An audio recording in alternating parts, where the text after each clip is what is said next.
Hey there guys, good evening. Welcome to my first episode of True China Stories.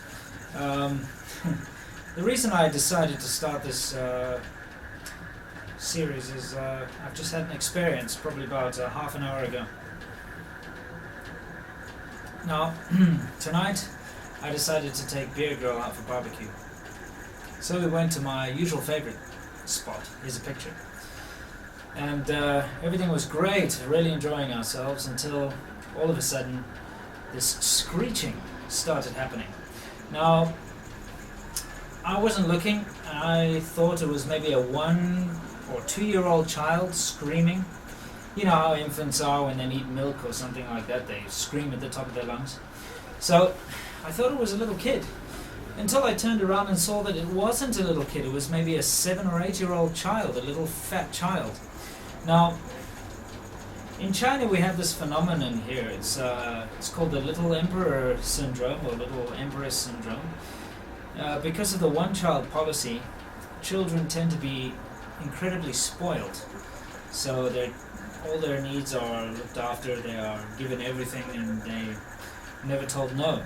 Anyway, this kid was taking it to the extreme, screaming at the top of his lungs. So, I thought I'd let it go at first. But then the kid started hiding behind his mother. Now, his mother was a typical sort of middle-aged, fat, ugly-looking troll of a woman. And this kid was hiding behind her and started picking up food, throwing food at his father. Now, bit of backstory. The reason the kid actually lost his rag was the fact that the father wouldn't let the kid play with the iPhone, the father's iPhone. So the kid was trying to grab the iPhone from the father, and the father was like, no, I need to use it or something like that. So the kid went and hid behind the mother, screaming, crying, picking up food, throwing it at the father, picking up chopsticks, throwing the chopsticks at the father. Anything the kid could get a hold of was throwing it at the father, and at the same time he was shouting at the top of his lungs, Baba Shadabandan, which means father's an idiot, father's a big fool, an idiot, something like that, right?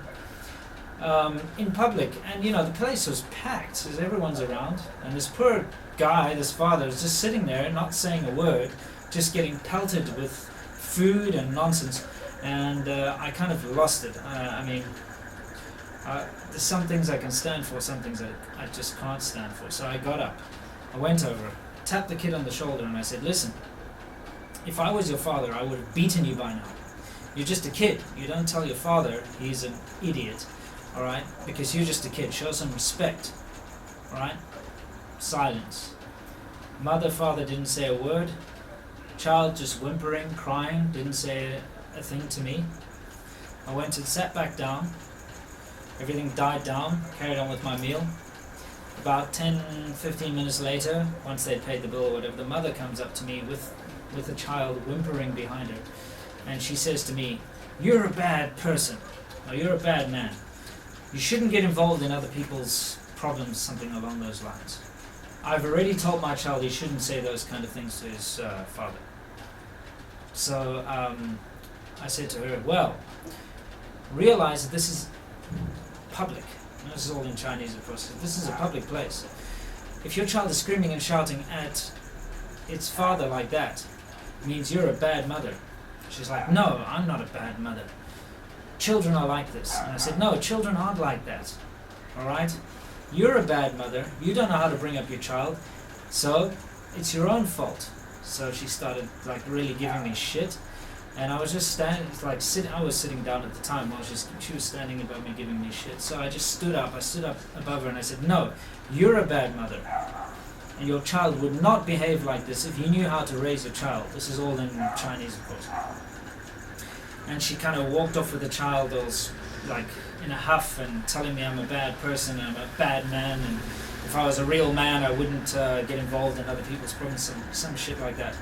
Anyway, I sat back down and I felt quite disillusioned because, these kinds of experiences do make you feel disillusioned, especially, I love China, I live in China, of course I love China, but, that kind of situation really does make me feel kind of disappointed in the place. Until there was this table sitting next to me. Now, when they came and sat down, I didn't think much of them. Kind of like riffraff bunch of people, like a guy with tattoos and, you know, sort of wife beater shirt and all that. Looked like a hairdresser, a bunch of other kind of raggedy looking guys. But one of them turned around and said to me, "朋友," which means friend. Says, "I'm with you," and kind of raised his glass. And that kind of gave me some faith in my fellow man. So I decided, all right, thank you for showing me a little bit of support. Called the waiter over and I ordered a round of drinks for their table. So like 4 beers, 4 people, 4 beers. So the waitress went over and gave them beers. They were quite surprised. The guy came over, gave me a cheers, you know, usual thing, and we kind of gumbayed, and that was that. Anyway, end of the night, when those guys left, they all came past and said thank you to me and offered me cigarettes, and I don't smoke, so I said sorry. They just said thank you, and then they went. But what really surprised me was when I called the waitress over and asked for the bill, the waitress came and said, "Those guys have paid for your bill."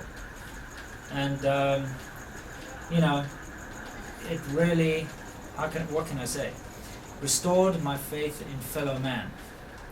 And that's the thing about China, is you have to really just understand that no matter how bad it gets, no matter how pissed off you get with some of the people, you have to understand that there are still some of the best people around here. Alright? Those guys, I'd never ever expected that they would actually pay for my meal. You know, the guy backed me up with that argument afterwards. He backed me up. I bought them drinks, and well, he paid for me and my wife's meal, which is quite something. And you know, it's quite touching actually. It's not something I would have ever expected. So here's just another true China story for all of you guys out there. Have a good night, and I'll see you next time.